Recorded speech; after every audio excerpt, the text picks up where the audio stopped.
Isn't that Charlotte? I'm not guessing. We're always running into her.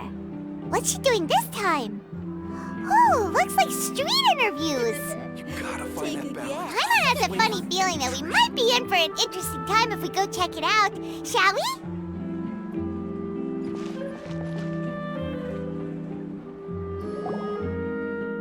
I see. So you believe that this warning letter was sent by the Phantom Weasel? Absolutely, I've said it before and I'll say it again. The Phantom Weasel never acts as you expect. He must have faked his own death 10 years ago using a body double.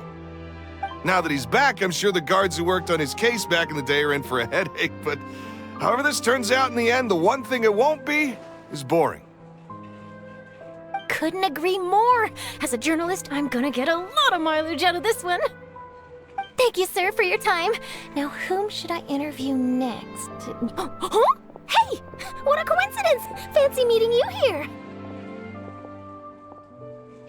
Perfect timing. So, the Phantom Weasel's latest warning letter. What are your thoughts? Yeah, this is the first time we're hearing of this one. Could you clue us in? Huh? Oh, sorry. Yes, this case is from a decade ago. I guess you wouldn't know about it. Well, not to worry. You're in good hands because I'm a professional. The story goes like this. 10 or so years ago, a phantom thief became active in the court of Fontaine. Known only as the Weasel, nobody knew his true identity, and the authorities never managed to catch him. Wow, cool! He sounds like one of those mysterious night burglars that you read about in novels. Precisely. Well, except the part where they actually have a good reputation. Our Weasel targeted whatever people held dear, and no one was safe from his predations. He would just as soon steal a necklace from a rich merchant's safe as he would a toy doll given to a commoner child for their birthday. I know. The phantom thieves you read about in novels rob the rich to pay the poor, but this guy did not discriminate. Unsurprisingly, this didn't work wonders for his public reputation. Every man and his dog wanted to see him behind bars. Yeesh. So, did they catch him? Not exactly. There's a good chance that the Weasel would still be at large to this day if it hadn't been for an accident 10 years ago. A magician named Caesar fell to his death in a botched high-altitude escape performance. When the police went through his personal effects, they found a hoard of stolen loot and gadgets used for criminal activities. And that was how the Phantom Weasel's identity was revealed to all. Sure enough, thefts in Fontaine went down after Caesar's death. But today, 10 years on, the notorious thief has once again issued one of his warning letters and pasted it on the gate of the Opera Epiclese for all to see. I had to squeeze through the crowd this morning to get a photo as soon as I heard. Here, it's this one. So, this is the warning letter, huh? Let's see what he wrote. 3 days from now, when evening falls, I shall take from you that which you hold most dear at the Opera House, just as you did to me 10 years ago. This is, without a doubt, a clear declaration of criminal intent. After years of laying low, the Phantom Weasel is back with a vengeance. What once seemed like an open and shut case has been blown wide open again. But why has he re-emerged now? And what does he want? I sense an epic scoop, and I'm going for it. Uh-oh. If this thief will steal anything that other people value, does that mean even we might be targeted? Aww. But Paimon doesn't want to get kidnapped. Well, he'd have to go through you first. You would stop him, right? Okay, the people have spoken. It's clear that the public are very concerned about the Phantom Weasel's reappearance. Let's see, I've got a photo of the letter, my interview notes. Yep, that should be enough to form the skeleton of my article. It does feel like something is missing, though. Something exclusive. Who should I interview next? I need someone with a more concrete connection to the Weasel. Is that who I think it is? Lini! Magic, magician, Caesar! The Phantom Weasel! That's it! Let's go interview Lini! You see, the original Phantom Thief Caesar was a magician too! And what do Phantom Thieves and magicians have in common? They both have an air of mystery about them. Perhaps there's a connection there. Are you serious? What sort of a deduction is that? Oh, relax! My journalistic instinct tells me that an exclusive news story is beckoning. Let's go! No time for delay!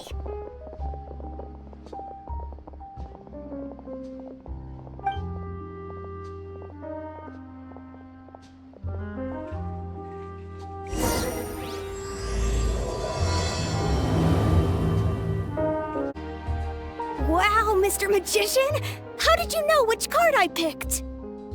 Oh, it's simple. Come closer and I'll let you in on my secret. Magicians have a special skill called telepathy, which means we can read other people's minds. Really? Then, what am I thinking now? Well, first you need to relax, because I can see that you're clenching your fist in your mind, as if to say, no, I mustn't let him guess it. Aww. And now you're getting a little flustered. You're trying to find a way to empty your mind, to think of nothing at all. But the more you try to hide a secret, the easier it'll come out. You snuck out from home today, didn't you? You told your family a little lie so you could come out and play. Now, that's not a good habit. You can tell? Oh boy, you really can read my mind. Of course. Oh, and that's the end of my performance. You should really be heading home. Remember to apologize to your family, all right? They must be worried about you. All right, got it. Bye, Mr. Magician.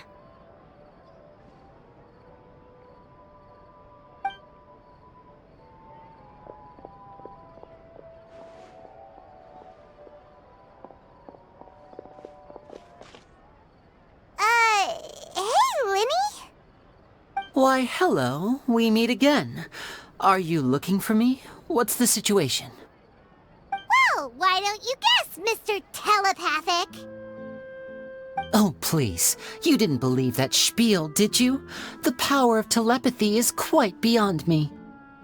I'm sure that child would beg to differ. Seemed like you were right on the money. That was nothing more than a little trickery. I made an educated guess based on his micro-expressions. That, plus the fact that he was the only kid here without his parents, and he looked as guilty as sin. He made it easy for me. You guys, on the other hand, let me guess. Don't tell me you're here for the Phantom Weasel, are you? Wow, got it in one! Is this more of your trickery at work? Wait, really? No trickery this time. It was pure luck. His warning letter's been the talk of the town, so I figured that maybe you were asking around about that. Bingo! I plan on writing a column reporting on the latest news about the Phantom Weasel. So, Lini, what are your thoughts on this infamous thief's reappearance? To be honest, it makes me angry. Angry? Why? You read his letter, right? The Phantom Weasel claims he's planning something in 3 nights' time at the Opera House. That's the night I'll be performing there. Huh. What are the chances? Wait a minute, you don't think he's after you, do you? Well, if he is, then his warning is clearly a direct challenge to me personally. And if he's not, then it's still going to be a huge headache for me. The mere mention of the weasel's name is enough to scare people off. So once the contents of that letter get out, barely anyone will be showing up to watch my show. But I've been preparing for this for a long time. I'm not about to let him ruin my big day. This leaves me with only one choice. I have to expose the Phantom Weasel's identity before the show begins. Really? So what you're saying is, we might get to see a live duel between a famous magician and an infamous thief? Wow, this has exclusive written all over it! To be honest, I'm not sure if I'll emerge the victor. The Phantom Weasel is a notorious crook, infamous for his inscrutable methods. You're being far too modest, Lini. I think your magic tricks are even more inscrutable than those of a thief. Thanks for the compliment, though I have to say, I don't care much for the comparison. A lot of people liken magicians to thieves because we both have the ability to make things disappear without the person noticing. But there's an important difference that these people overlook. Allow me to demonstrate with a quick magic trick. Here, I have a flower, just an ordinary flower that was picked not long ago. Watch it carefully now. 3, 2, 1. It's gone! That's the question. Where did it go? Therein lies the difference between us. Thieves make precious things disappear, but only magicians make them reappear. If I could now invite you all to check your clothes, there might be a surprise in there somewhere.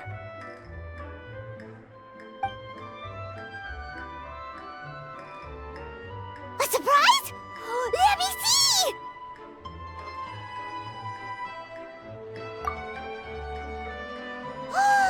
It's right there! But how? You haven't moved this whole time! What an outstanding trick! Sorry, Lini, it seems that my previous praise was woefully inadequate. Clearly, magic is the superior art form to theft. Don't worry, I didn't take offense. I just wanted to take the opportunity to perhaps change some of the preconceived notions you might have about magicians. Since Caesar's death, a lot of people associate magicians with criminality. It can be quite frustrating. I can imagine. Coming back to your trick just now, might I presume that you are well versed in floral symbolism? For example, magicians often use rainbow roses in their flower-related performances to represent passion and romantic encounters. But you used a Lumidu spell, which, if I'm not mistaken, allude to separations. I'm curious to know if there was any deeper meaning behind this choice? Impressive knowledge. It's no wonder you're such a successful journalist. But I'm afraid I don't know the first thing about floral symbolism. I'm just in the habit of using Lumidu spells in my magic. It sounds like something I should look into, though. I'll buy myself a copy of Fontaine's Floral Language Facts when I have some time. But it'll have to wait until this Phantom Weasel business is behind us. Well noted. In that case, this brings us to the end of our interview. I, for one, am looking forward to the final showdown between you and the thief. Please feel free to get in touch to update me on any further developments. Otherwise, I will of course see you at your show in 3 days' time, but let's hope the Phantom Weasel is caught by then. If there's nothing else, I'll be off. You've given me lots to work with here, and I've got no time to lose if I want to write that exclusive piece. I'll see you all later.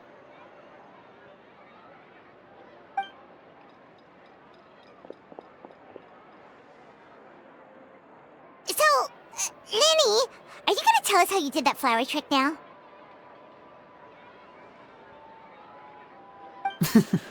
I'm afraid that's my little secret. Aww. Well, magicians are entitled to their secrets. But Paimon's really itching to know how it's done. You feel it too, right? So itchy! Not so itchy then, huh? Well, since you're so concerned, how would you like to serve as my temporary magician's assistants and help me investigate? Magician's assistants? Oh, that sounds fun! Assistants are technically magicians too! Also, it'll bring us one step closer to figuring out how that darn trick is done. Shall we go for it? Excellent. Thank you for putting your trust in moi. The first thing we need to look into is who Caesar really was. If he truly was the Phantom Weasel, that means that the Weasel is dead, and whoever wrote this warning letter is just a copycat criminal. But if he wasn't the Weasel? Well, that'll make things more interesting. It would mean that the Weasel lives, and he's been laying low all this time in some corner of Fontaine. And if we're investigating Caesar, his fiancée Gemma is a good place to start. Word is that she visits the cemetery often, so I asked Lynette to wait for her there. We should make a move. Let's go and rendezvous with Lynette.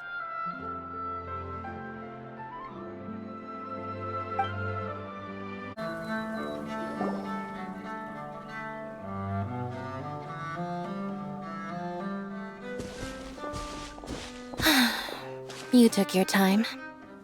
Sorry, I bumped into the Traveler and Charlotte en route, and we ended up chatting for a while. It's been a while, Lynette. We're working as Lini's temporary assistants in the investigation of the Phantom Weasel. Thank you. It's good to have you helping. So, what's the situation?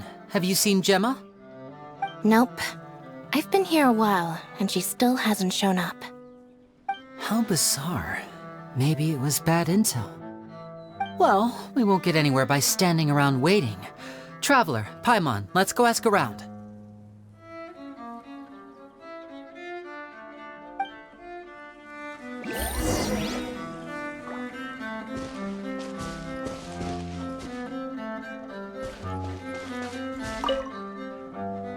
I'll wait for you here and see if Gemma shows up.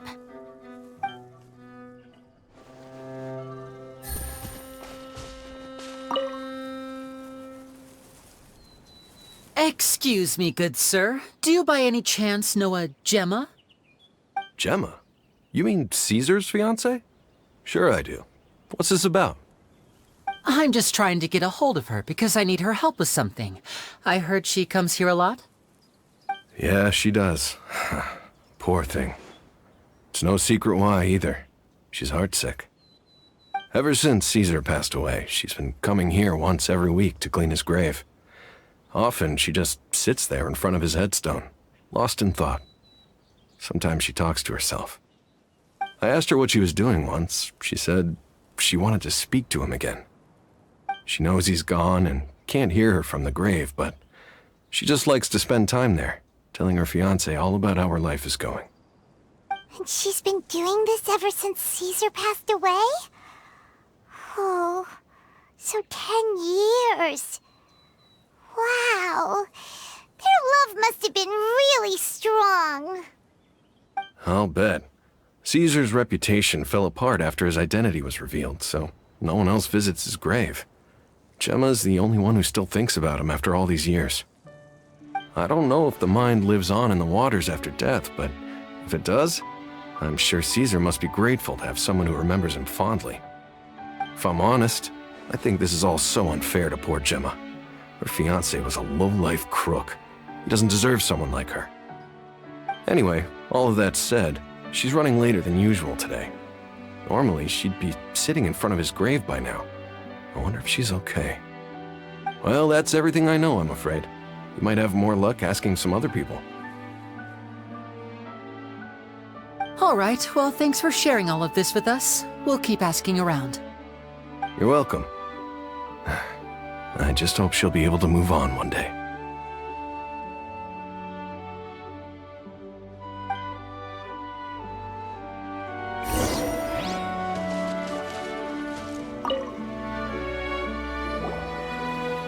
Did you hear the news? They're saying the Phantom Weasel's back. You're kidding. Wait, isn't he dead? I don't know anymore. All sorts of news flying around nowadays. I can never tell what's true and what isn't.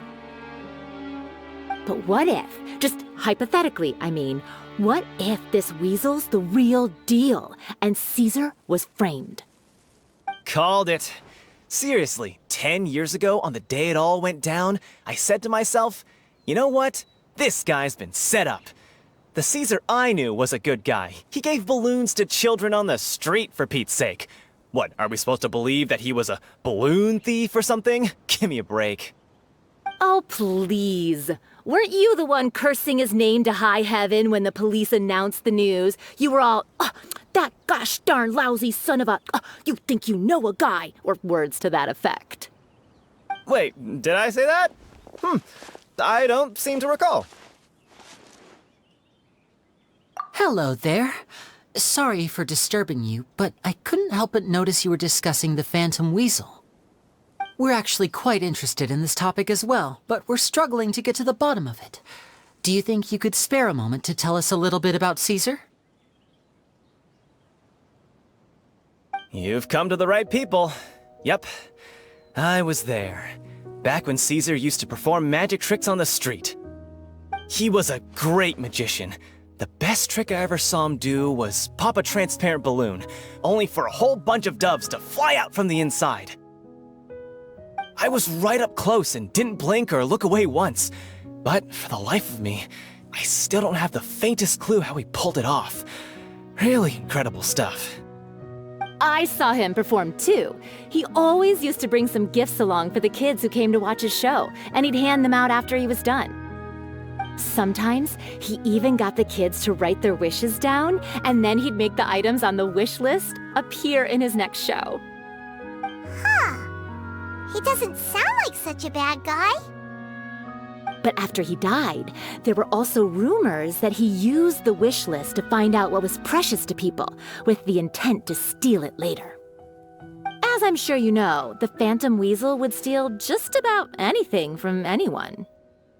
Whatever the case, now that the Weasel is back, Caesar's become a hot topic once more. I bet Gemma must be pleased. If Caesar's name gets cleared, maybe it'll finally give her some solace after all this time. Oh, speak of the devil. That's her over there. If you've got any more questions about Caesar, she's definitely the one to ask.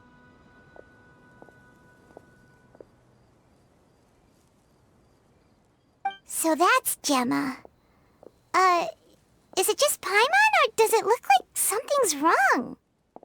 Wait, it looks like she's injured. Come on, let's see if she's okay.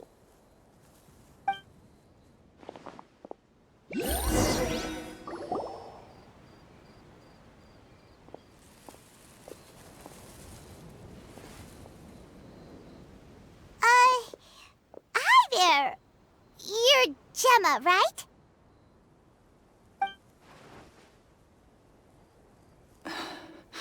Who's asking? Don't be afraid, we mean no harm. It looks like you're injured. How bad is it? Thanks for your concern, but you didn't answer my question. Who are you, and what do you want with me? My name is Lini, and this is my sister Lynette. My name's Paimon, and this here's the Traveler. We're investigating the Phantom Weasel. The Weasel posted a warning letter this morning. If he still lives, that means that Caesar was falsely accused. You knew Caesar better than anyone else. So if you're willing, we'd love to hear what you think about all this. I promise you can trust us. We won't hurt you. In fact, we'll do all we can to keep you safe. I never believed that he was the Weasel. Huh. I suspected as much. Okay, so going back 10 years, do you remember anything strange in the weeks leading up to the accident? Did Caesar have a falling out with anyone, for instance? No, not that I know of. Got it. All right, sorry for disturbing you. If you don't have any more questions, please leave. I want to be alone with him.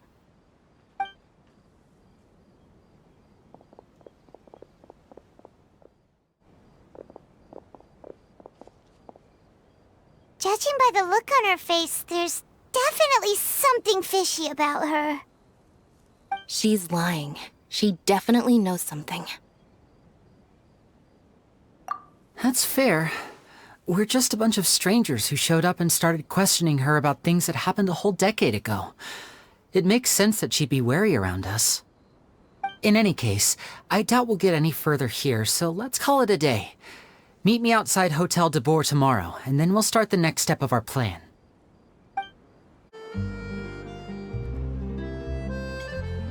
Over here!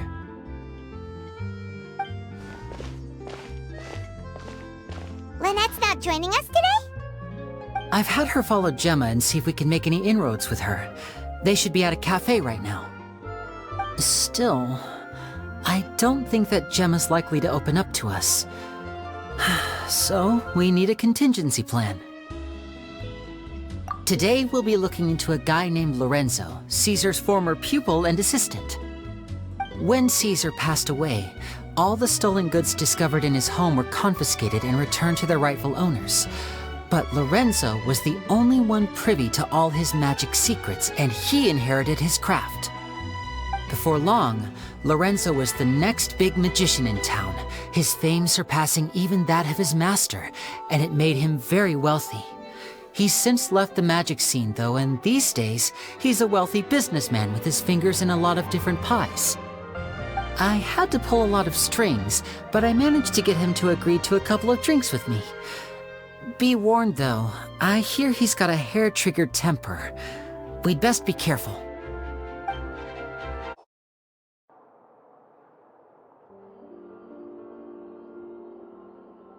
You neglected to mention that you were bringing 2 other people with you.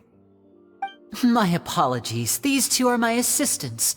When they heard that I was meeting with the former magic maestro himself, they begged and pleaded with me to bring them along. And if it's no trouble, a couple of autographs would really make their day. Oh, forget the pleasantries, just sit.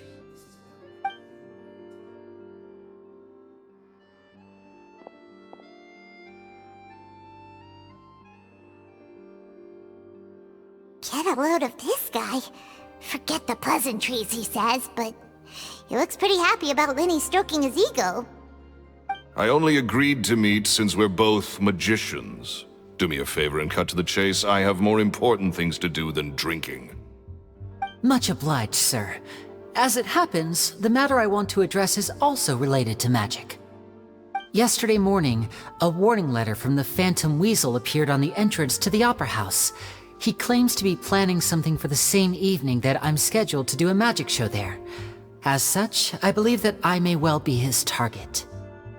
I have to get to the bottom of this to ensure that my show can go ahead as planned. Naturally, any investigation into the Weasel starts with a few questions about Caesar, who... What is there to investigate?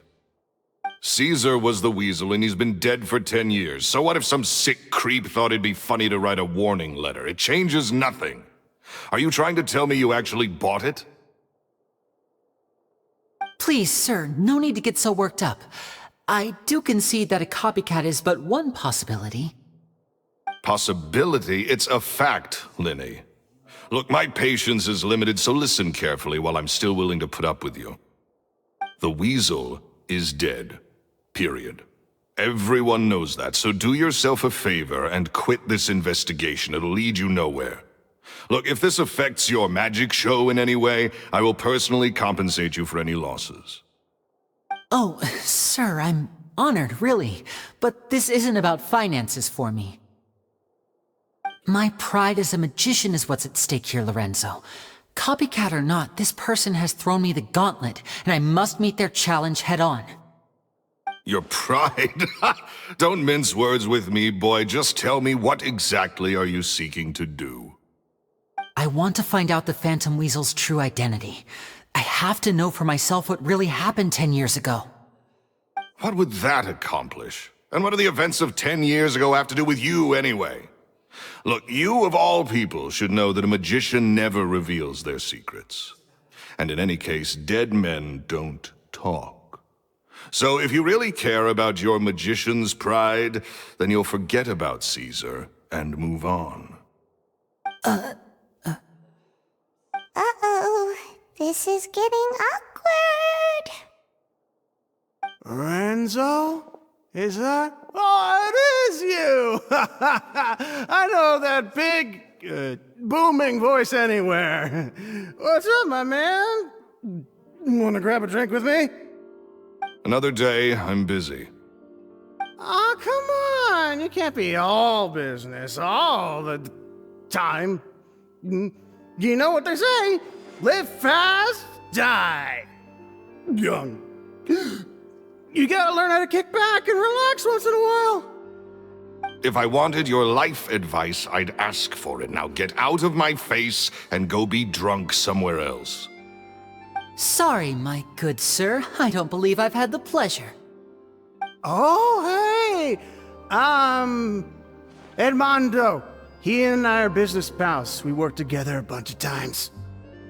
This is your first time meeting him? Oh, he's always like this. Foul-mouthed and hard-nosed. Never heard a kind word out of this guy the whole time I've known him. And he wonders why he can't get a girlfriend, despite being, what, pushing 40, 30, something? Anyway, point is, a lot older than when he first got rejected by the girl he was into. And is still into, from what I hear. Shut up and get out of my face. Another word out of you and you can forget about doing business with me ever again. Do I make myself clear? Sorry, I may have had a little too much to drink. All right, I'm gonna leave. Don't work too hard.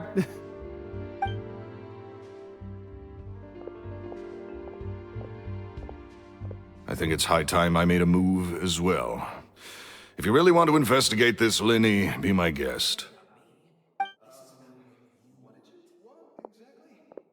But if nothing good comes of it, don't say I didn't warn you.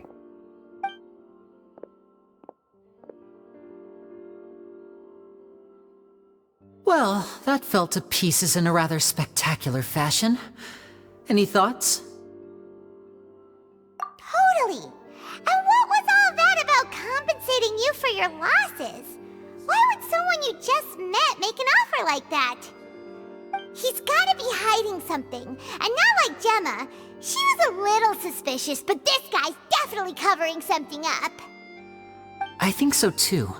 We need to look into Lorenzo more closely. That guy Edmondo seems to know a thing or two about him. He only just left. Let's see if we can catch up with him.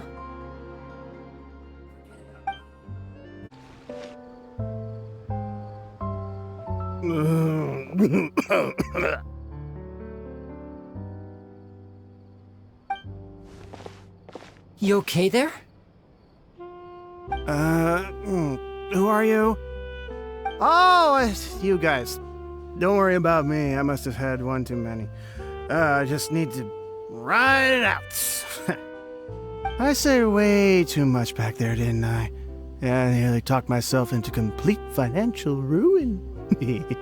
Note to self, no more drunken chats when Lorenzo's around. So he was serious about threatening to cut you off? Ugh, Paimon knew he was a bad egg. Hey! Keep your voice down. Don't go prying into Lorenzo's personal affairs. Bad things happen to people who ask too many questions, or make an enemy out of him. What kind of bad things? Don't even ask. I'm sorry, I'm gonna have to cut this conversation short. I'm not crossing that line again. And take it from me, trouble with Lorenzo is one thing you don't need in your life. You saw him flare up back there. I don't know what you said to him, but clearly it touched a nerve. That's not a good sign. You're too young for this. Don't get in over your head. I'm leaving.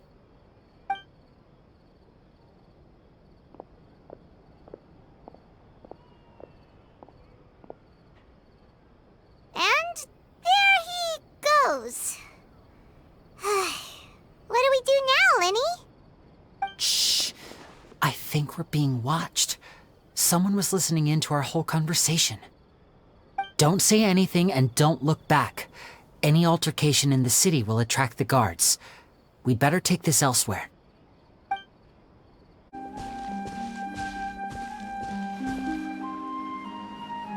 You followed us a long way. Why don't you come out and introduce yourselves? So you're Lini. And where's your sister? Ain't she with you today? Save us the trouble and go fetch her for us. Let's not drag this out. Paimon doesn't like the tone of your voice, mister! Who sent you, huh? Save your questions, missy. You ain't gonna need answers where you're going. Capiche?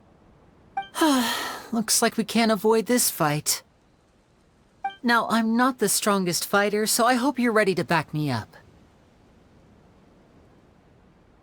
Don't worry, we got this!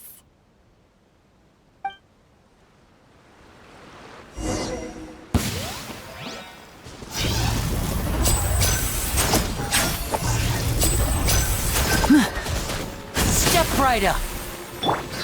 Here comes the catch. Illusion shattered!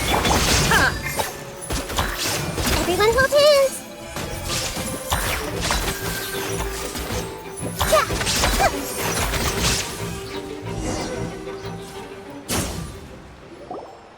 Curses.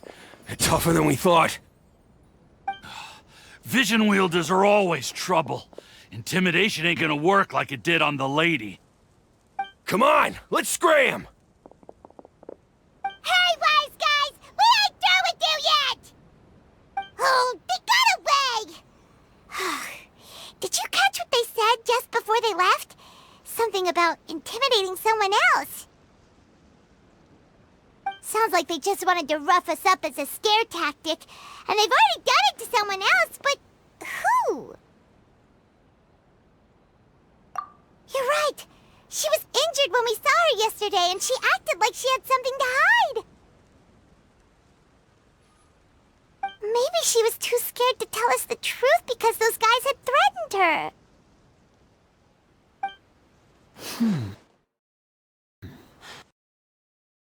Well, if that's the case, she should be more willing to open up to us once she learns that those thugs won't be bothering her anymore. Let's head back to the cafe and see if we can get any information from her.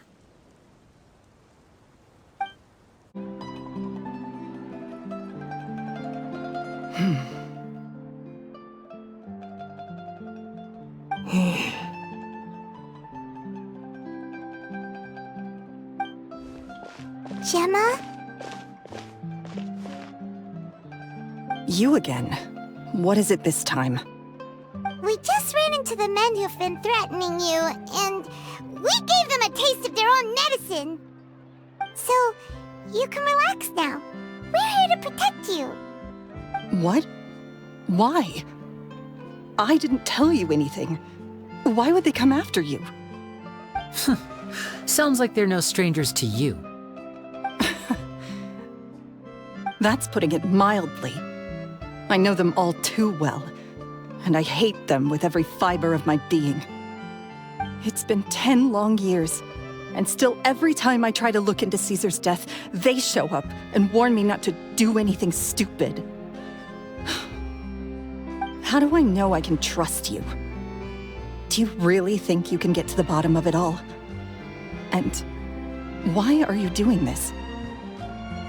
I'm afraid I can't reveal all the details just yet, but I can promise you this. I will expose the Phantom Weasel's true identity. Because you see, this is a personal matter of the utmost importance. I give you my word. Trust me. Okay. How can I help you? I've heard that Caesar used to have a magic workshop where he kept a lot of his personal effects. If possible, I'd like to take a look at them. Do you know where it is? The Fleuve Sonde. But the place was sealed up by the police after his death, and no one's been there since. I also know that the Fleuve Sonde is dangerous territory. Lots of hostile groups lurking around. If you're serious about going there, please be careful. Understood. Lynette, you stay here and take care of Gemma. Don't let her come to harm. Got it. But if I'm staying here, I'm ordering dessert.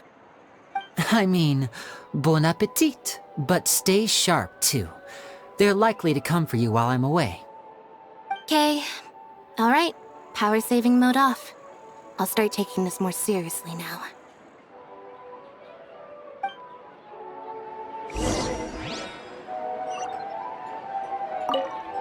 Whatever you do, please be careful. If anything happens to you because you're investigating Caesar, I'll never be able to forgive myself.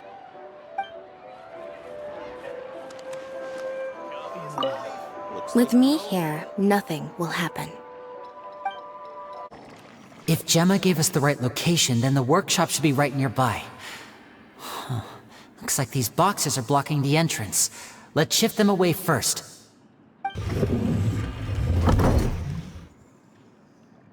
There we go. It should be just down here.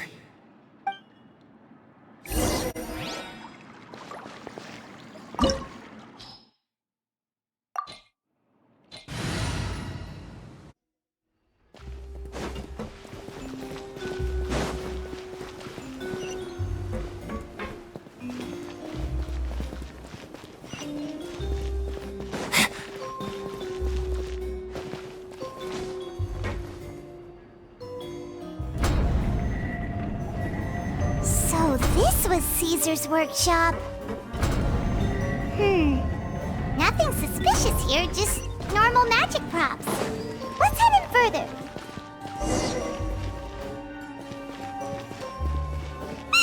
What was that? Oh, is this one of Caesar's gadgets? Guess we must have triggered some sort of device.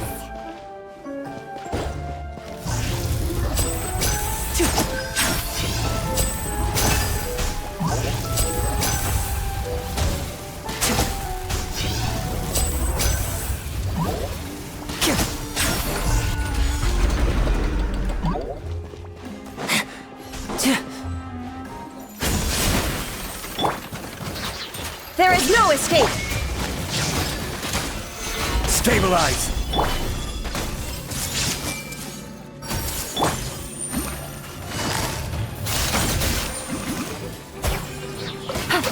Take it easy. Whoa. Look. The doll in the box is glowing.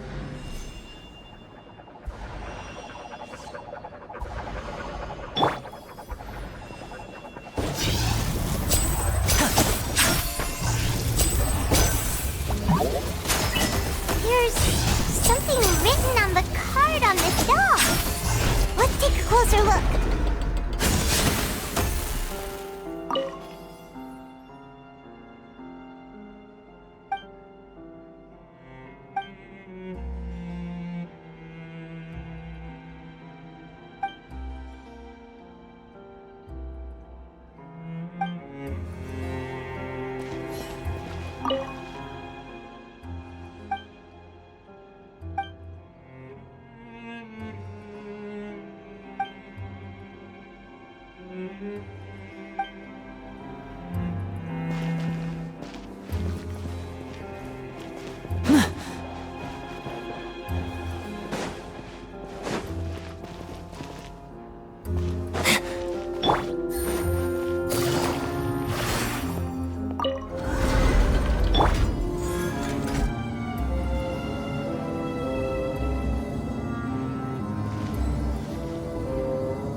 Looks like we've reached the end of this route. Shall we try a different one?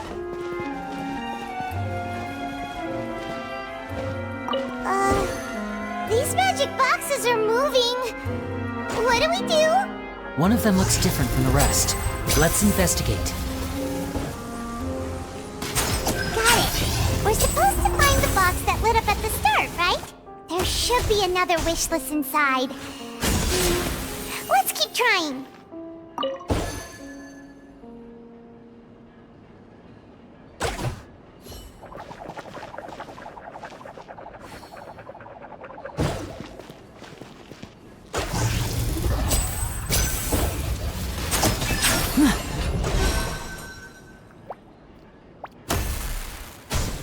Step right up.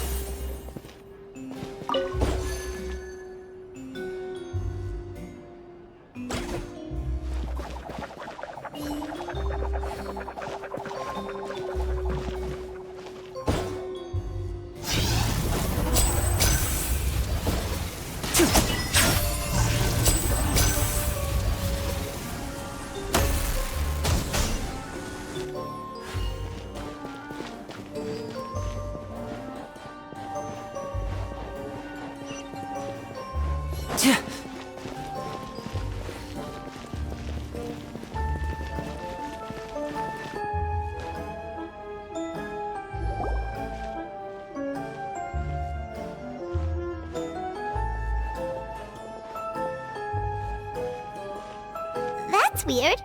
Have we reached the end already? There's nothing here. Maybe this was a wasted trip. This place seems a little too ordinary for a magician's workshop. There's a distinct lack of mystery. We've triggered quite a few devices on the way here. I'm starting to wonder whether Caesar built this whole place as one big, elaborate magic contraption. If so, then there must be more to this place than meets the eye. Maybe a hidden room somewhere. Aha! If I just move this book, then hopefully... and... presto! A secret passageway! How did you know? I'm a magician too, and apparently great minds really do think alike. Looks pretty big inside. Let's head in and take a look around.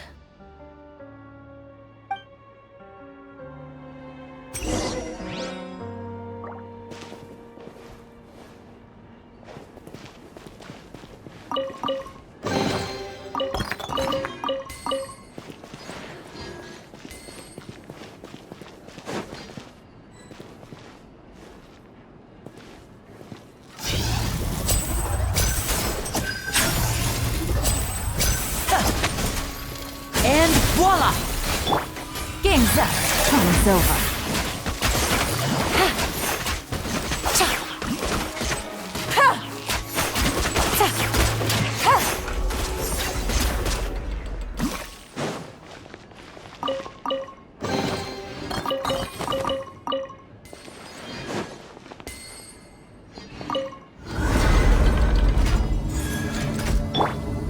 Shine down!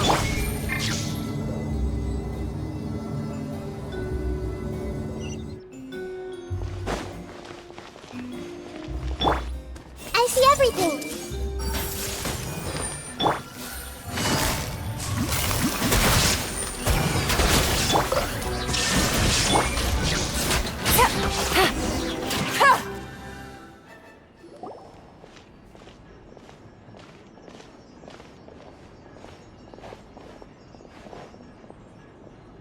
Why have you stopped, Lini?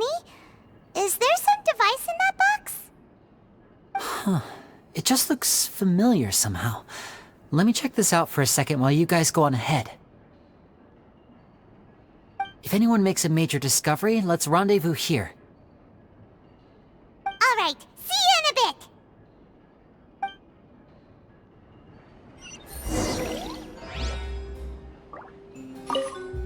The placement of this device inside. If I remember correctly...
full of Caesar's own notes. He wrote a lot about the principles of magic. Whew. Much too advanced for Paimon. Hey, look! Is that Caesar's diary on the table?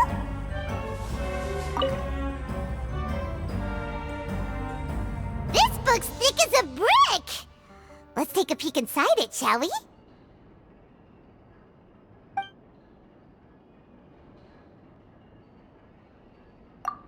At one of my shows a few days ago, a child asked me how I pulled candy out of my hat. As a joke, I told the kid that the hat has a built-in wish-granting machine. Next thing I know, today a whole bunch of kids were pestering me to pull all sorts of things out of the hat. So I told them another white lie. The machine needs time to power up, but in the meantime, you can write your wishes down. Well, they took me up on that offer, enthusiastically. As I write this, I've only just got back from running around all over town, buying the things they wanted.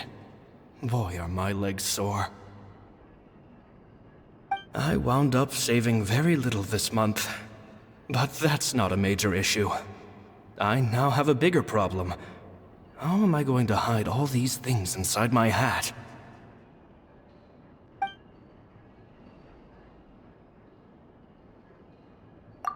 Two children came to talk to me after today's show.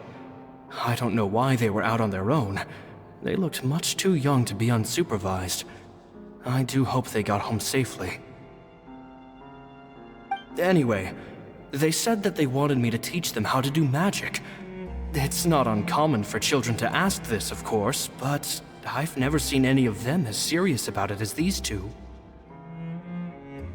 I told them that learning magic is very hard work, but that didn't faze them at all. It's like they already knew. They seemed so committed. I couldn't turn them down.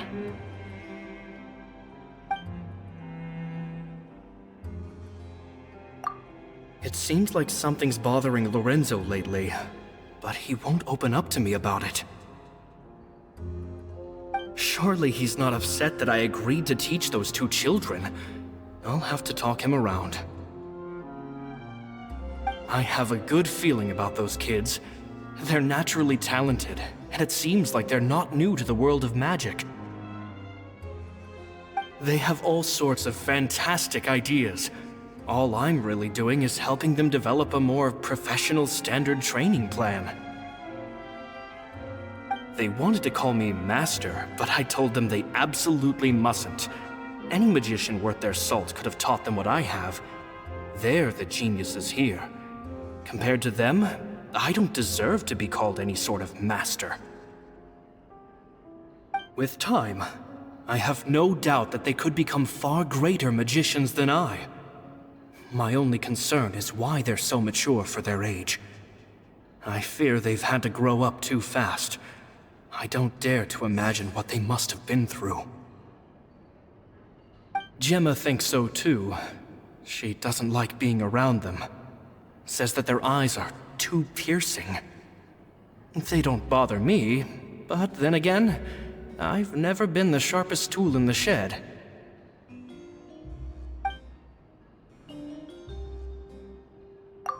It's nearly time for me to go on tour.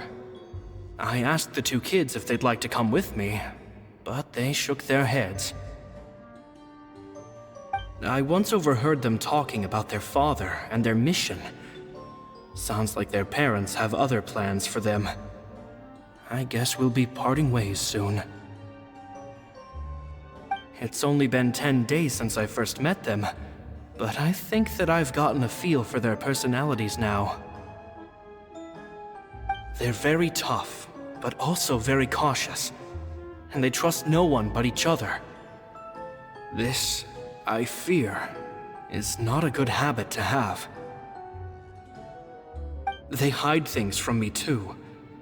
For example, when I asked them where they live and why they wanted to learn magic, they lied. That's the thing about children. Whenever they're trying to cover something up, it always shows somehow. I can sense that their lives have been hard. Possibly even dangerous, too. They're not like other children. It's a shame that I can't do more to help them. After thinking things over, I decided to tell them a bit about how I see the world. It's full of lies and falsehoods, and that is why we must find our own truth. P.S. I hope they won't find my nagging annoying. Children are so opinionated nowadays. Will it do them more harm than good for someone they've only known 10 days to lecture them like that? P.P.S. Maybe I'm overthinking this. Children aren't interested in grand philosophies. It probably just went in one ear and out the other. I bet they've already forgotten every word I said. Oh, Caesar, Caesar. Just mind your own business next time.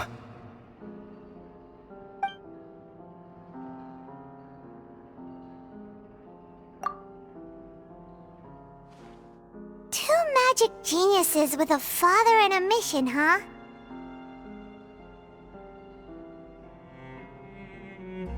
Sounds a lot like he was writing about Lini and Lynette, don't you think? So did they meet Caesar when they were kids? Let's go ask Lini!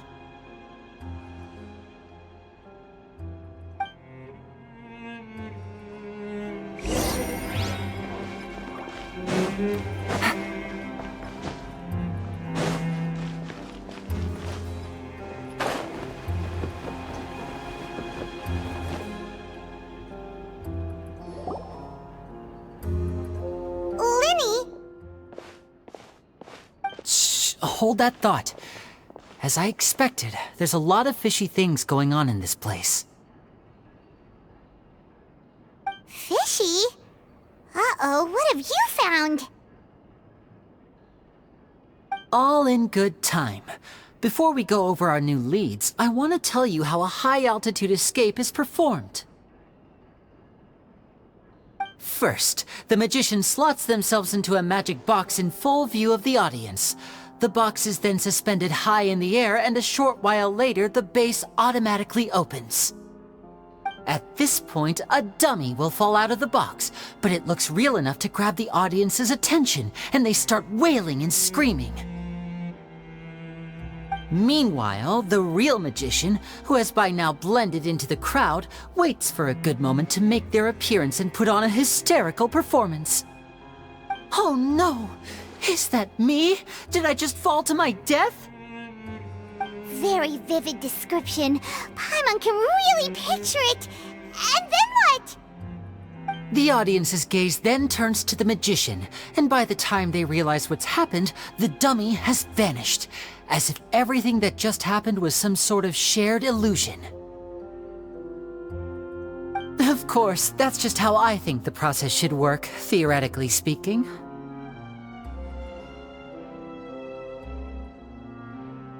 The inventor of this trick never performed it successfully. When the box opened, Caesar was the one who fell out, and not the dummy.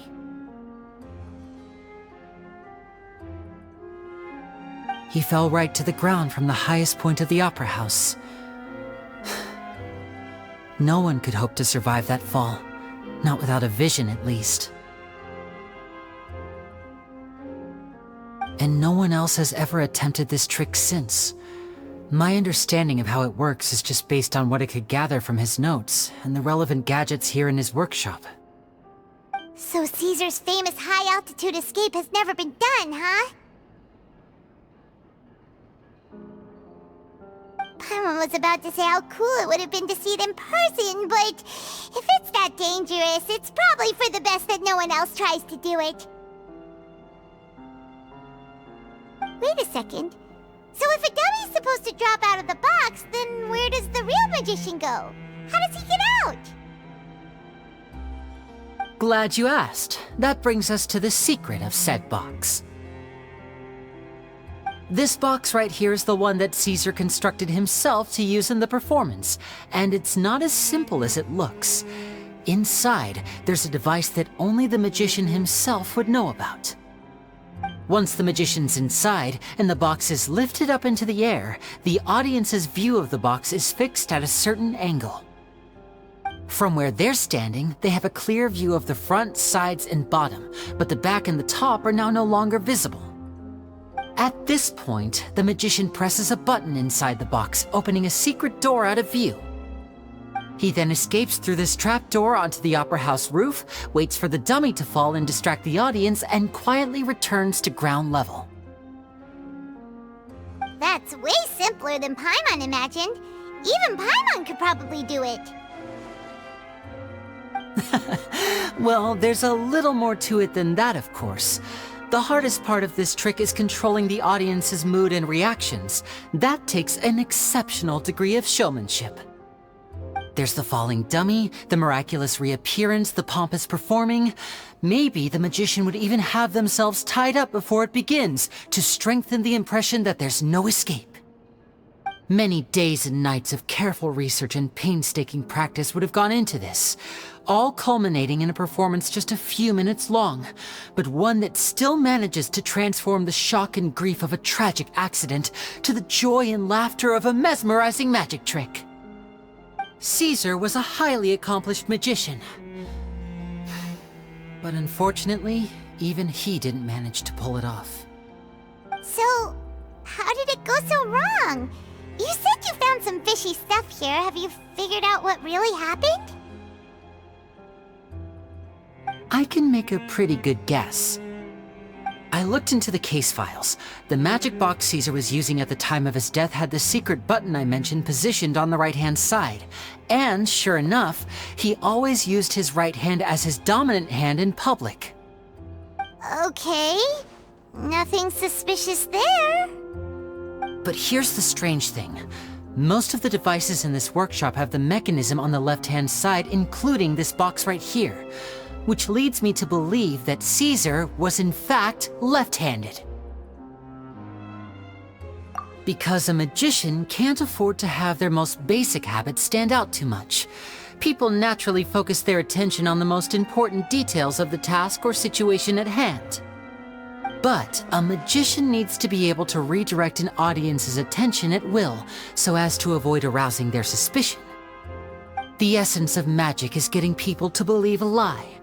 If even the truth raises eyebrows, the falsehoods become all the more difficult to mask. And so, Caesar trained himself to use his right hand to align with his audience's expectations. Great magic always requires sacrifices. But in his most stressful and nerve-wracking moments, and when no one was watching, reflex would kick in and he'd use his left hand. That's why he set his gadgets with the mechanism on his left. Exactly. I think that's likely what happened. Caesar would have been under a lot of time pressure during the escape. He'd have had mere seconds to open the hidden compartment, retrieve the dummy, then open the secret door and make a swift escape. But I'm sure he was confident. He would have rehearsed countless times to the point where it was second nature. He'd barely need to think about what he was doing because muscle memory would guide him through. So he opened the compartment, took out the dummy, checked everything was in order, and then went to leave. With his left hand, he reached for the button, and suddenly, his heart skipped a beat. It wasn't there. Much like when you reach for your keys but find your pocket empty, his mind needed a moment to process what was going on. Instinctively, his left hand would keep feeling around for the missing button, maybe for another second or two, until the bottom of the box gave way. With the stakes being as high as they were, just a 2-second delay cost him everything. The authorities would find nothing suspicious and conclude that his death was due to his own error. When in reality, someone switched the boxes, and they did it to murder him. But how would they be able to make the switch without being noticed?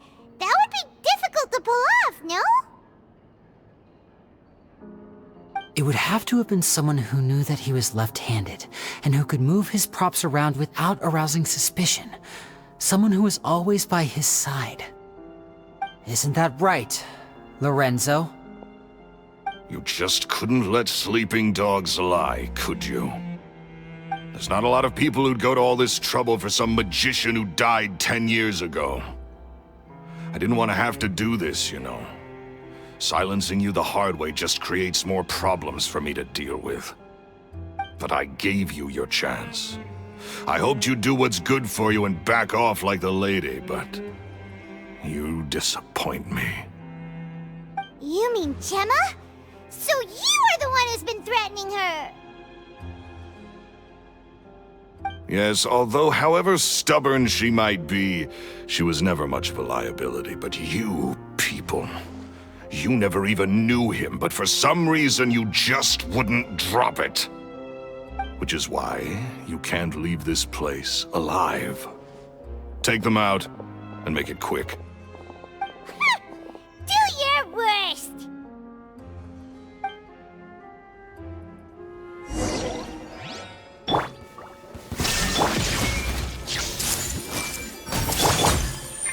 Here comes the catch.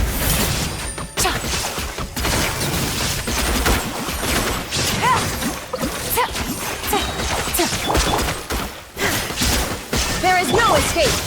Crumble! Step right up. Things are about to get dicey.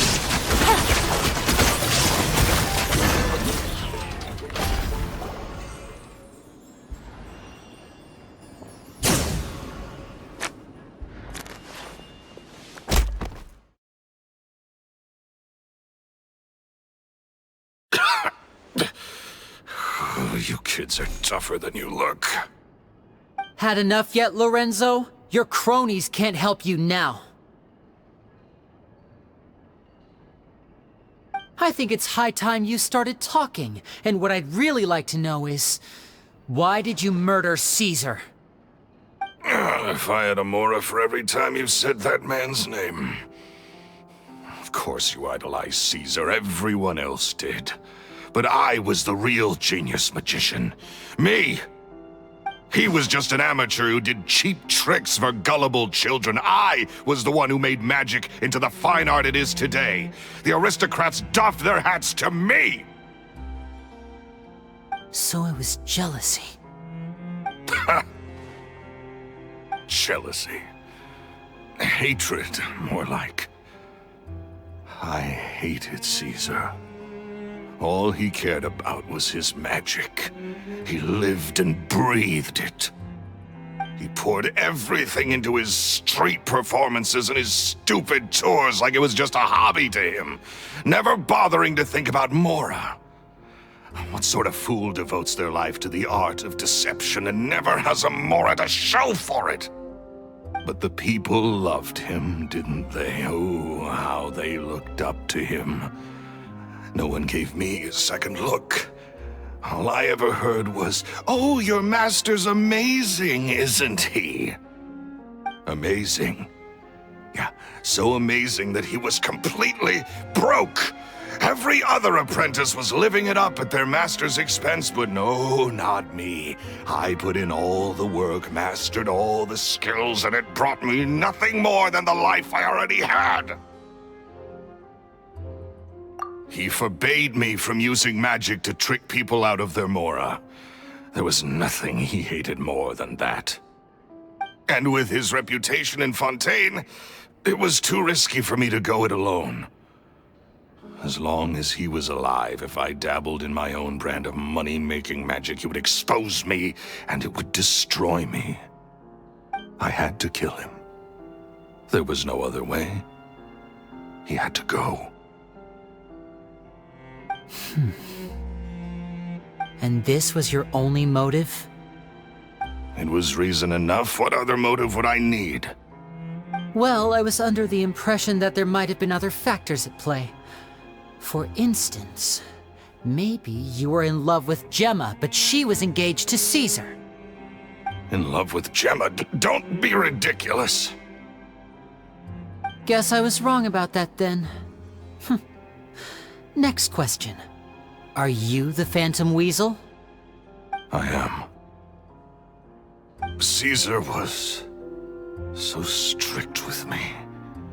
He insisted that his way was the right way, that the sole purpose of magic was to bring joy to the world. I never bought into any of that. I was more interested in the practical value of magic. Sure enough, it helped me fill my pockets with all kinds of valuable treasures. Oh, yeah! Charlotte told us that the weasel would steal whatever people valued, no matter how much it was worth. That's just how it looked from the outside. What would any thief want with second-rate loot? I've only ever targeted high-value items. I stole cheap things as a way of practicing my craft. It was other people's overactive imaginations that conjured up the preposterous image they then dubbed the Phantom Weasel. So, that's the story, huh? Well, I hope you're ready to tell it all over again during your trial. What choice do I have? You're a pack of wolves, and you've got me between your jaws. You've seen what's here, and my last-ditch effort to stop it getting out has failed. What else can I do? So be it. I've enjoyed power and wealth for the last 10 years. The likes of which Caesar could never give me. I wouldn't choose for things to end this way, but I regret nothing. Very well. In that case, I'll contact the guards. Traveler, Paimon, keep an eye on Lorenzo for me. I'll meet you just outside the workshop when I'm back.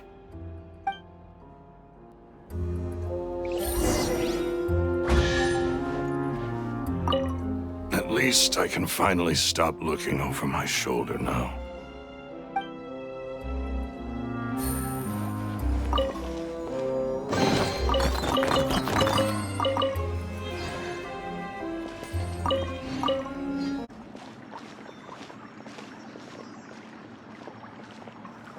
Lini has told me the whole story. Lorenzo, do you confess to the murder of Caesar and to framing him for the Phantom Weasel's crimes? Look who's finally developed a conscience. What kind of disciple murders their own master? I hope it was worth it, because there'll be hell to pay.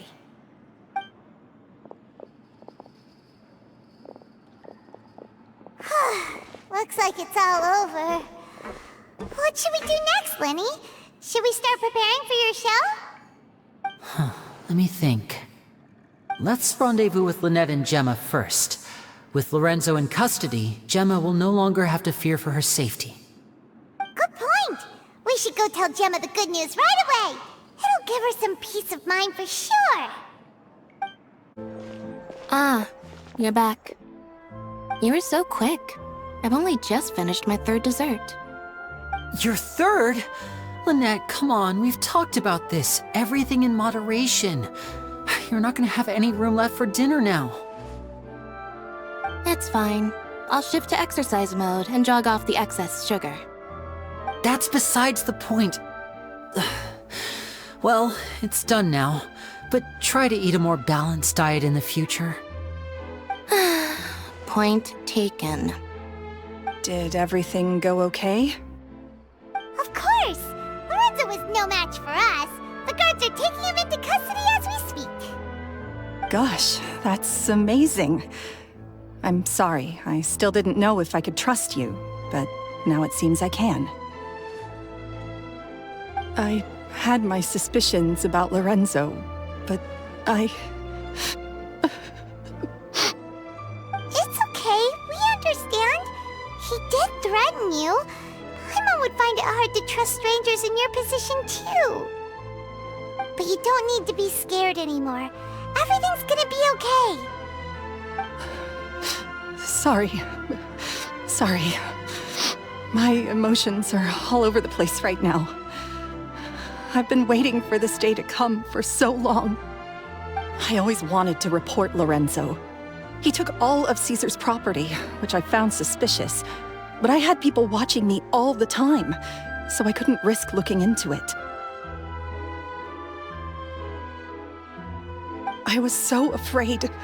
I was scared he'd do something terrible to me, and then no one would be left to visit Caesar's grave. So I never had the courage to speak out. Thank you all. Truly. Thank you so much.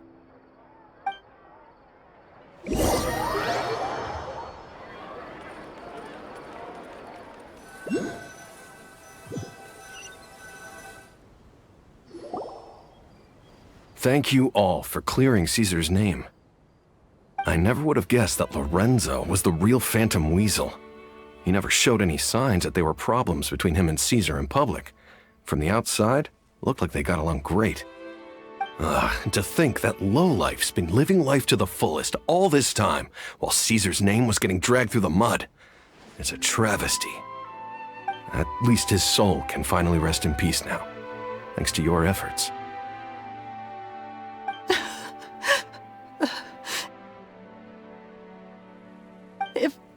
If only I'd realized before it was too late. Don't blame yourself, Gemma. This isn't your fault. Yeah, you still have the rest of your life to live. Caesar wouldn't want to see you spending it feeling guilty. Cheer up, Gemma. My brother's doing a magic show at the Opera House tomorrow evening. Would you like to come along? It might raise your spirits. This show will be a special one. We're holding it in Caesar's honor. In Caesar's honor? Really? Thank you. I'll be there. Great. We'll see you tomorrow evening. Traveler, Paimon, don't be late. Don't worry, we'll be there. No way are we gonna miss out on a free magic show. Wait, Paimon feels like we're forgetting something. Oh yeah, Caesar's diary! We never found out if the two kids Caesar taught magic to were Lini and Lynette or not. Lini changed the topic back in the workshop, so we didn't get a chance to bring it up. Oh well, guess we'll just have to ask Lini tomorrow evening. I've spoken many choice words about Caesar over the years. I'm so ashamed of myself now. He was such a good man.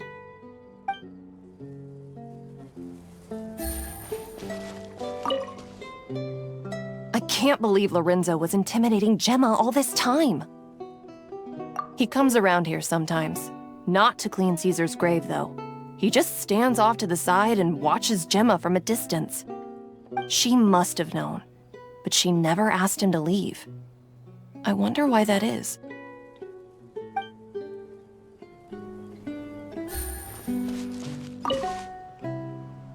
It may take some time, but Caesar's reputation will be restored now that the real culprit has been captured. Looks like Gemma chose a good man after all.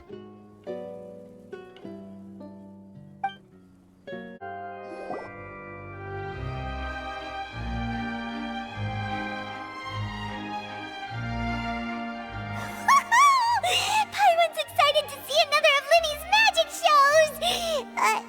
Wait. Lynette, shouldn't you be on stage by now? Not this time. My brother's going solo today. So, I'll be watching with you. Good evening, ladies and gentlemen. I hope everybody's ready because the show is about to begin. The great magician Lini has prepared a spectacular show for us all tonight, concluding with an all-new grand finale that no audience has ever seen before. Wow! A new trick! Thank you all so much for coming. Now, prepare to join me on a journey through the mystical and miraculous.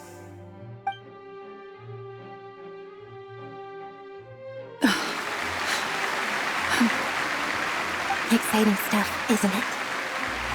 Yes, it's just... It reminds me of him.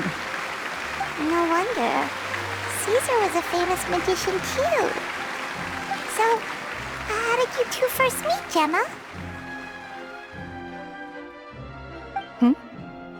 Well, I was out on the street once, and I saw him performing for little children.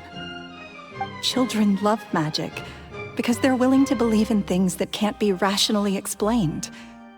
Caesar had this amazing way of bringing them into a dreamlike world. And somehow, I felt drawn to him too. So I went up and asked him to do a trick for me. Aw, that sounds so romantic. What trick did he do? It was with a flower. He took it in his hand, snapped his fingers, and it magically appeared on my head. I was so happy that day. No one had ever given me a flower before that. Oh, that's so cute! Actually, now that you mention it, Lini's done that one before. Is that right? Then I suppose he's a romantic at heart, just like Caesar. So let's treasure the time we have with him. After all, you never know when the people dearest to you might be gone. That's right. It's all over now. Paimon doesn't really know how to comfort you, but at the very least, no one's gonna be intimidating you from now on. You can breathe easy at last, right? Right. Yes, you can breathe easy now, Phantom Weasel. See? Even Lynette says... Wait, what? The Phantom Weasel? Lorenzo escaped? Where is he? What do you mean, Phantom Weasel? As Lini once said, a performer's job is to commit fully to their role and put on a flawless performance for their audience. But once the bag of tricks is empty and the curtain falls, it's time to end the show. The spotlight is no place for someone with no more cards up their sleeve. It's been 10 years, Gemma. Aren't you tired of the grieving widow act? I think it's time to put an end to it. What are you talking about? Paimon doesn't like this riddle. Traveler, Paimon doesn't like where this is going. Come on, say something! Ladies and gentlemen, I hope you're all enjoying the performance so far. There will now be a brief intermission, after which Lini will perform the most electrifying act of tonight's show, the one we've all been waiting for. The final performance will take place outside of the Opera House, so please make your way outside in a calm and orderly fashion. The Phantom Weasel never did like public places, did they? Don't worry, this place will be quiet soon. Let's talk somewhere else for now.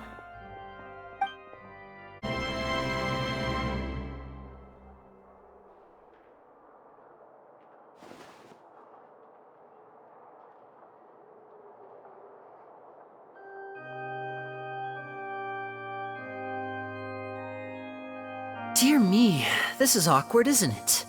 And unfortunately, I'm all out of gadgets, so I'm afraid I can't do any tricks to liven up the mood. This is a big mistake for a magician to make, but thankfully, I do have a backup plan. Now, who wants to hear a story? Lini? Don't we have more important things to address right now? Lynette accused Gemma of being the real Phantom Weasel a moment ago. Oh, what the heck's going on? All in good time. Magicians are good at guessing what people are thinking. I know the questions you want to ask. And as it happens, the story I'm about to tell might answer a few of them. Really? Well then, let's hear it! Paimon's dying of curiosity here! Let's go back to the very beginning. A decade ago, when the Phantom Weasel was terrorizing the court of Fontaine. She never missed a target, never left a trace, and no treasure was safe from her thieving hands. But as her infamy grew, so did the readiness of the police, and her opportunities to act became ever fewer. Every day, she ran the risk of being exposed for who she was. Of course, she could not simply take this lying down, and before long, she found her ticket to freedom. She would create a scapegoat, a false weasel to close the chapter on her behalf. After weighing her options, she set her sights on a renowned magician, Caesar. After all, magic and theft shared enough similarities for people to buy the story when the truth came out. So then what? Being the master deceiver she was, the weasel easily earned Caesar's trust. Now all that remained was to frame him for her countless crimes. But as she was considering how to make her move, she noticed Caesar's aggrieved pupil, and a new thought entered her mind. Maybe I don't need to get my hands dirty after all. At her encouragement, Lorenzo tampered with Caesar's magic box, causing him to fall to his death. Afterwards, Lorenzo seized his master's property, and the weasel set about tarnishing Caesar's reputation. Two co-conspirators committed the perfect crime.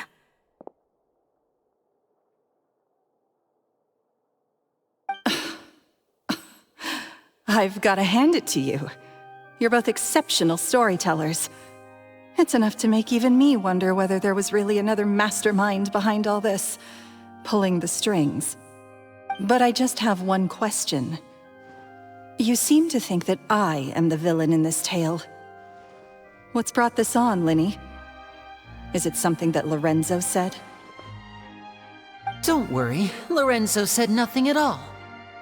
But I never believed that he was the weasel, and in fact, my investigation only made me more certain of that. He was too forthcoming with his confession, as if there was something else he was trying to hide. How disappointing. So you'd sooner trust Lorenzo than me, even without a shred of evidence? A magician is an expert at playing the audience to get the result they want. And I have no doubt that you, Gemma, are equally talented in this regard. With a little help from Lorenzo, you put on a very convincing performance. The lovesick fiancé, whose devotion to her betrothed is unshakable, even under threats of violence. Caesar was maligned and hated by all for 10 years, but you? Everyone sympathized with your plight. Who would suspect for 1 second that the lovely young lady always seen weeping in front of Caesar's grave was actually the mastermind behind his demise? No, not that poor lady. Perish the thought. Wait, so you mean the whole intimidation thing was just a hoax? Gemma and Lorenzo were both in on it? But why would Lorenzo agree to that? And why didn't he sell her out even at the end instead of admitting to being the weasel himself? Yes, why indeed? Maybe Gemma herself could enlighten us on that question. Well, Lini, if you're so confident in your version of events, then I think the answer should be obvious. Having killed Caesar with his own hands, Lorenzo was plagued by overwhelming guilt. Revealing the Phantom Weasel's true identity would serve no purpose. But if the Weasel remained free, then she could take care of Lorenzo's loved ones. An excellent answer, though sadly a little dull. Is that right? Well, don't let me bore you. If you'd care to change the topic to something more interesting, I'd be much obliged. As a matter of fact, there's one thing I'd really like to understand. Why would the real weasel have targeted things that only have value to other people? Could you shed any light on that? Of course. After all, we're just telling stories here, aren't we? If I had to guess, I would say that the real weasel must have had a terrible childhood. Left to fend for herself after her parents died young. Betrayed, scorned, beaten. She'd scrounge waste paper from garbage bins to draw on, using twigs and dirt for lack of ink and pen. She'd sew ugly rag dolls from whatever scrap material she could get her hands on. This was her only source of happiness in life. But it was all she needed, and she was content. Until the world decided that even this was too good for her. Once again, she was betrayed. And this time, everything was taken from her. She felt like life was a miry pit that dragged her further down the more she struggled to escape. At that tender age, she should have been happy. Instead, she stood in the shadows and watched with envy as all good things in the world passed her by. This was a fate too cruel for anyone to bear. Her pain became a breeding ground for dark thoughts. Thoughts which festered and grew into a twisted solution to her troubles. I detest the happiness of others, in all its forms alike. I will rob them of everything they hold to be good and true, and it will fill the void in my soul. That's some pretty heavy stuff. Now it all makes sense. Does this story satisfy you, Lini? Yes, it is quite to my tastes. Thank you for helping to clear up my confusion. Huh. That's right! What drove you to write that letter, Gemma? What were you trying to achieve there? 'Cause without that, none of this would have ever come to light. She didn't write the letter. After 10 long years, I'd hoped that the Phantom Weasel would be consigned to the history books by now. But it seems like someone still wasn't ready to let her finally be at peace. Lini? Or should I call you the Phantom Copycat now? You were the one who posted that letter outside the Opera House. But why?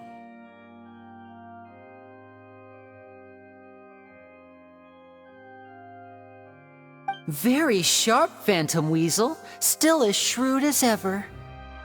Well, no need for me to be coy about it. Our goal was to clear Caesar's name.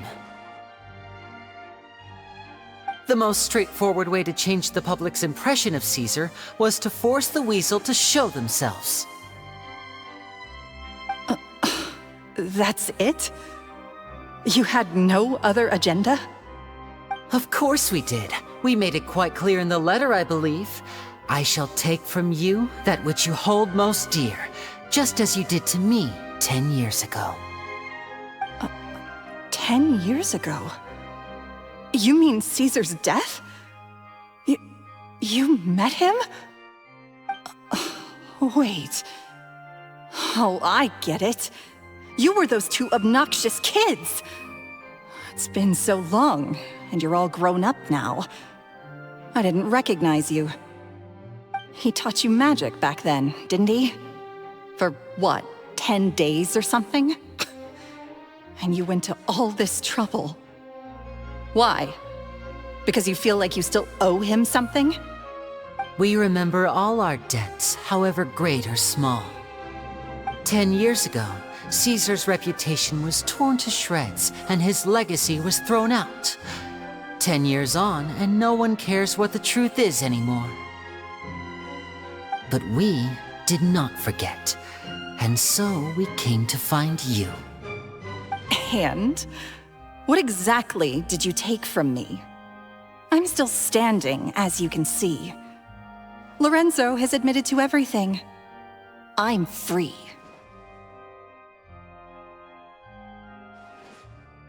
Free? Do you really think so? Caesar once told me that even though the world is filled with lies and falsehoods, we must find our own truth. I think that applies to you too. Truth can take many forms. Prized possessions with nostalgic value, fervent hopes and dreams, and irreplaceable people. Life took many things from you, and those wounds never healed. When they ached unbearably in the dead of night, stealing became your way of numbing the pain. What are you trying to say? I'm saying that for the last 10 years, you've been living a rather uneventful life. Perhaps that's because you found something other than a life of crime to fill the hole? Back to Lorenzo for a second. He murdered his own master, played along with your act, and took pains to make sure any suspicion would be directed towards him. But what did he have to gain from all that? He knew who you were and the things you'd done, and despite that, he was willing to give everything up for your sake. He's the reason that you haven't felt the compulsion to steal in all these years. You're more than just accomplices in murder. You're the only real friends each other has. So I think you know, deep down, that he is the only truth you have in your life. But that truth is gone now, and I guarantee you, you'll never see it again.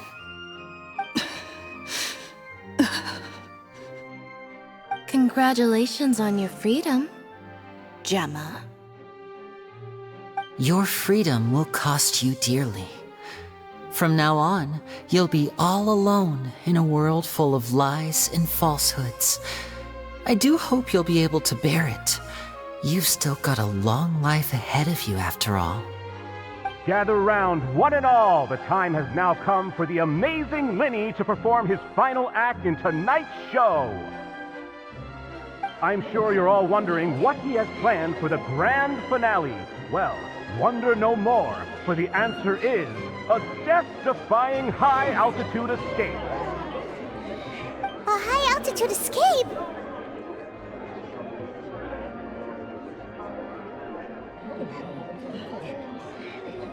I'm sure you all remember the magician Caesar. This was the very trick that led to his fatal fall, after which he was dubbed the Phantom Weasel.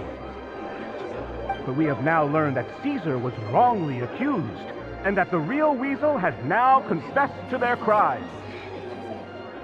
Guess that's my cue to leave. Whew. I've been practicing this one for ages now, but I'm still a little nervous. Traveler, Paimon, I hope you enjoy the rest of the show.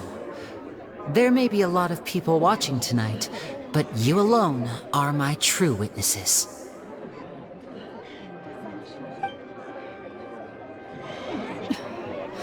Lini, wait.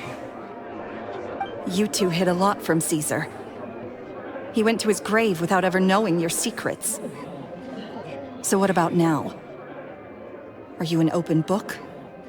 Or are you still the same as ever? You don't have to tell lies to end up isolated and alone. One day, you'll end up exactly where I am today.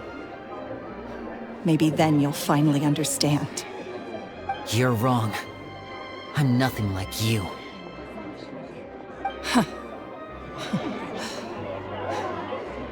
So, what are we, doing now? Like Lini said, when you're ready, let's head outside and watch the show. But what about Gemma? She'll figure out what's best for her soon enough. Oh, and if you'd like to see Lini after the show, you know where he'll be. The usual haunt. All right. Well, let's go and watch Lini's finale then. This trick's a pretty dangerous one, but he should be able to pull it off, right?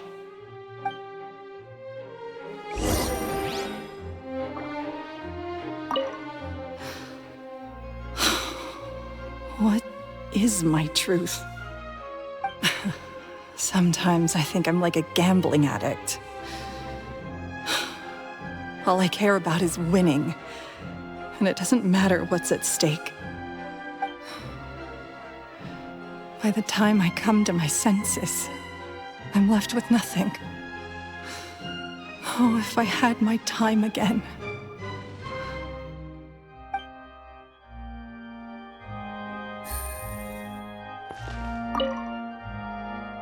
Magicians are not like thieves. Thieves only tear things apart. But good-hearted magicians, they put things back together.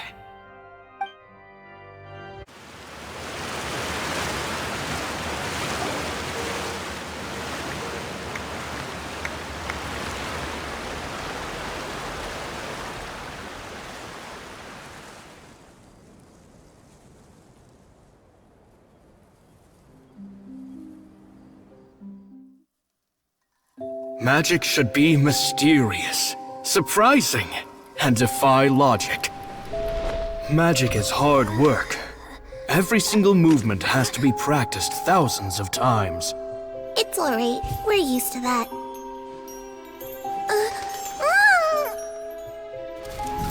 We're sorry. You've taught us so much, but we can't tell you the whole truth. It's okay. Do you still remember what I told you? This world is full of lies and falsehoods. I only hope that one day, you can find your own truth. What about you? Have you found your truth? Magic is my truth. I want to perform a magic trick so great that people will always think of me when they talk about it. For a magician, what greater honor could there be? Look! Behold! Lini is sealed inside the box. Will he manage to escape? 10 years ago, Caesar attempted this very trick, and it was at this precise moment that...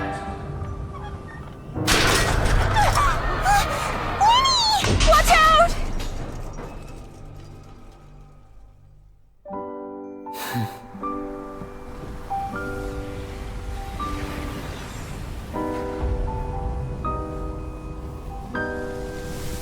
Mysterious. Surprising. And logic-defying. Isn't that right? This honor belongs to you, Caesar.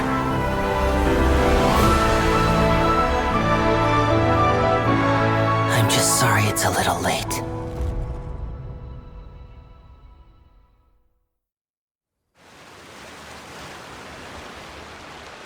Did you see that?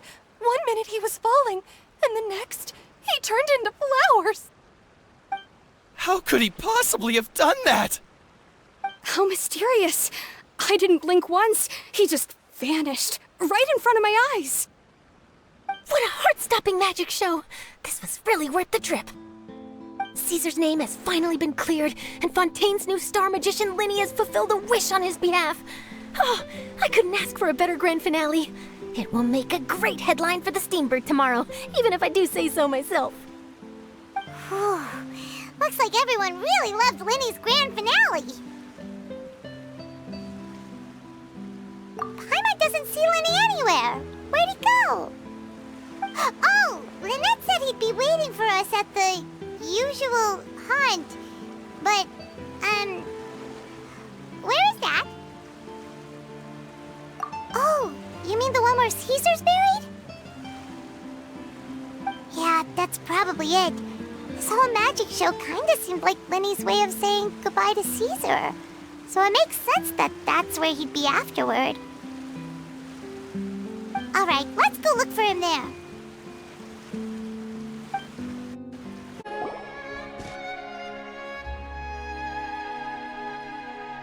Lini! There you are. Are you alright? Paimon was scared to death when the chain broke. Paimon was sure something had gone horribly wrong. Magic is a performance art. A magician has to get creative to keep the audience on tenterhooks. That's our job. So I tweaked Caesar's original setup a little to keep it fresh. I was honestly a little nervous during the live performance. The thought of falling, suddenly feeling weightless, seeing the sky and the ground spinning and spinning. Sometimes, I can't help but wonder what Caesar thought in those final moments. Did he regret taking Gemma and Lorenzo on? Or did he believe that it was his own slip-up right until the end? You know, Paimon's been wanting to ask you about something ever since we were in Caesar's workshop. You learned magic from Caesar once, didn't you? When was that? After I joined the House of the Hearth. To be honest, Lynette and I had an agenda when we approached him. I told you about my past before, remember? As a young boy, I survived by secretly learning magic from street performers. I'd watch their tricks and try to figure out how they were done. But I quickly realized that observation alone could only get me so far. What I saw was the polished final performance, but the rigorous training they put in behind the scenes remained invisible to me. I needed to learn how to improve my sleight of hand, hone my misdirection skills, and make niftier props. We were gifted enough that we'd made some progress by ourselves, but without proper guidance from a professional magician, we quickly plateaued. So that's why you sought Caesar out? Yes. We figured there was no harm in asking, but it took us by surprise that he was so willing to teach us. In all, we only spent 10 short days together, but he was very good to us. By contrast, we hid so many things from him. For instance, when he asked why I wanted to learn magic, I answered, "It's my passion." But in truth, there was already a lot more to the story by then. After being taken in by an aristocrat for our magic talent, then betrayed soon after, this was no longer about me doing what I loved. What amazed me was how the lie escaped my lips even as I was hesitating over whether to tell him the truth. Trust is a beautiful thing. Sadly, I'd forgotten how to trust by then. Lini. Still worried about the way I feel? You really are a gentle soul, aren't you? But don't worry, I'm used to it now. From the mansions of the elite to the house of the hearth, lies and selfishness have followed me and Lynette everywhere we go.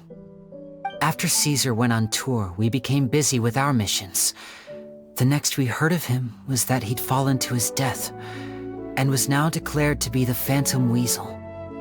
That night, I remembered his smile.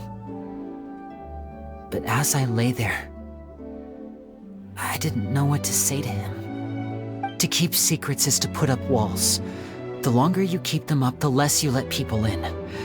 Then, one day, you look around and realize your life is like an empty auditorium after a show, full of seats once occupied by all the people who left. But I guess that's the price we have to pay. You only realize how much someone really meant to you when you lose them completely. That's why I was so confident this would hurt Gemma. Because I felt it for myself.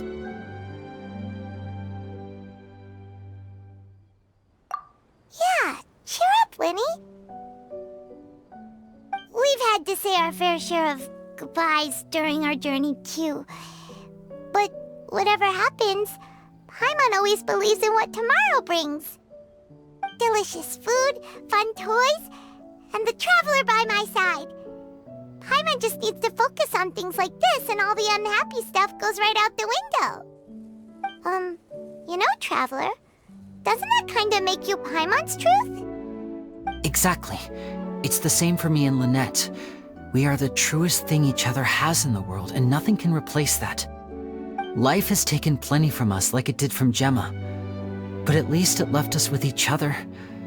That's what gave us the strength to get through the darkest days. That's why the darkness never consumed me and why it never will.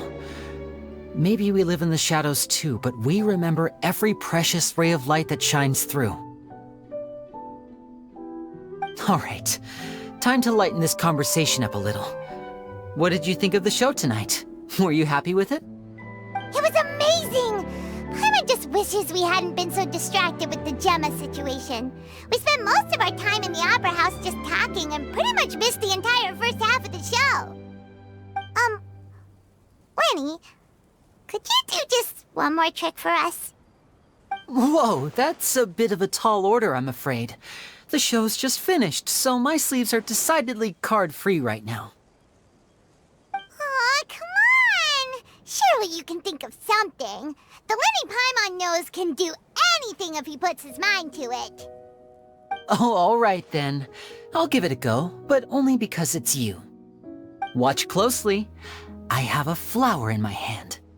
You liar! There's nothing in your hand! We ain't going along with this! Huh? My goodness, you're right. But I could have sworn I brought one here with me. Okay, try this. Count down with me. 3, 2, 1. 3, 2, 1. Now, have another look around. Maybe the flowers appeared somewhere else. Really?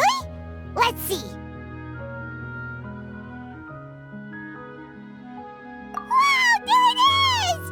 Oh, this is a different flower from the last time, right? This one's called, oh yeah, a rainbow rose. But more importantly, Paimon has to know how the trick is done. Please, Lini, pretty please! Well, if you want to learn magic, you'll have to start by addressing me as teacher. Fine. Please, teacher, please! Since you asked so nicely, I'll share one little tip with you. Namely, the student of magic cannot solely rely on others being prepared to reveal their secrets. You have to observe, think, and find the answers for yourself. Is that it? Look at the time. We shouldn't linger here too long. Thanks again for coming to see my show. I bid you both good night. I look forward to seeing you again. All right, fine. See ya. Shall we head back now, too? Oh, Paimon can't wait to read The Steambird tomorrow. Paimon bets Lini and Caesar will be plastered all over it. Let's head to the Steambird's offices tomorrow morning and see what we can find out. I'm very sorry, Charlotte, but my sister and I are quite busy today. I'm afraid we'll have to decline this interview. Oh, please, Lini, I'll only take a moment of your time, if you would be so kind. Huh?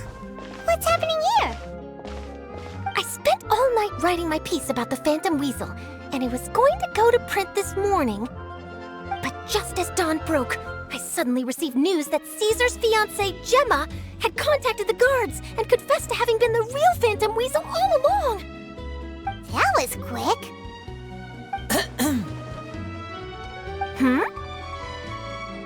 Too late, bro. That was quick, you say? It sounds like I've got some catching up to do. Please, fill me in. Whoops. Aha! My instincts did not lead me astray. You do have something to hide. Gemma turning herself in must have something to do with Lini's performance last night. Maybe watching my high-altitude escape trick reminded her of a better time with Caesar, and she could no longer ignore the voice of her conscience. Okay then. Wait, no, there must be more to it. If that's all it took for her to have a change of heart, how did it take her 10 whole years? Well...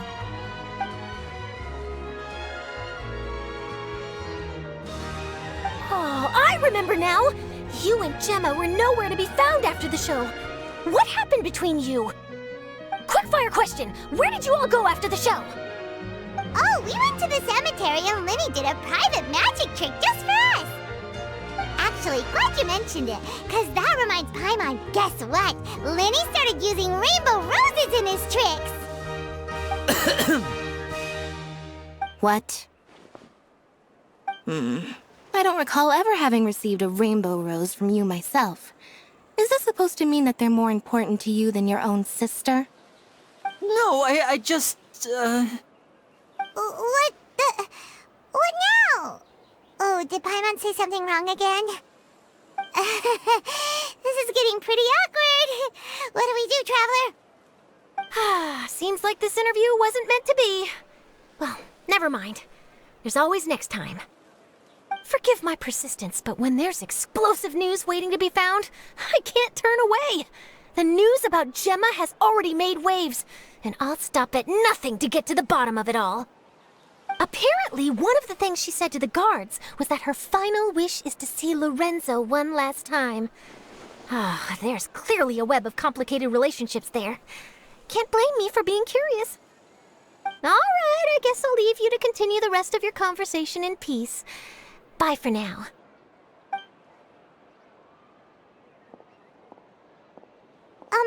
Lynette? Paimon didn't mean to... Don't worry, I wasn't angry. I was just trying to distract her. Oh, really? Oh, thank goodness. You scared Paimon there. Phew. You and me both, Paimon. You and me both. At least it did the job, right? Please, take good care of that rainbow rose.